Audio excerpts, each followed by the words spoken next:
Israel और America मिलकर Iran पर लगातार अटैक कर उधर ईरान भी इन दोनों देशों का मुंहतोड़ जवाब दे रहा है। इतना ही नहीं, अमेरिका के जहां पर बेस बने हुए हैं उन देशों को भी ईरान चुन चुन कर निशाना बना रहा है। इस वॉर पर सबसे बड़ा अपडेट यह है कि ईरान ने अब इजराइल के अंदर मिसाइल हमला कर दिया। ये हमला किस शहर पर हुआ है वो भी जान लीजिए।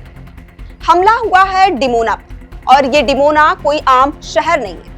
इसे प्यार से लिटिल इंडिया कहा जाता है। हाँ, वही डिमोना जहां भारतीय यहूदी समुदाय की बड़ी आबादी रहती है।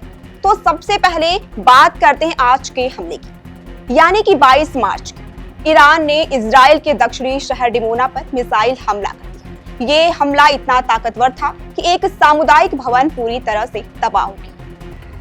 आसपास के पुराने मकान भी ढह गए।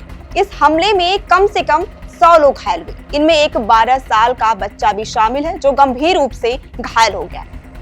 इजराइल की सेना ने माना है कि उनकी एयर डिफेंस सिस्टम इस मिसाइल को रोकने में नाकाम रही।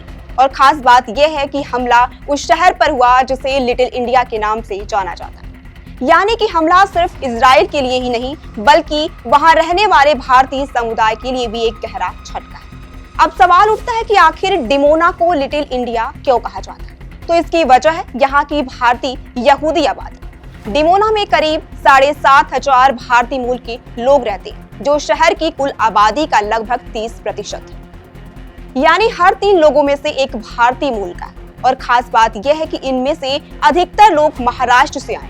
यही वजह है कि यहाँ हर जगह मराठी सुनाई देती है। भारतीय दुकानें, भारतीय कपड़े, भारतीय मसाले, सब कुछ आसानी से मिल जाते हैं।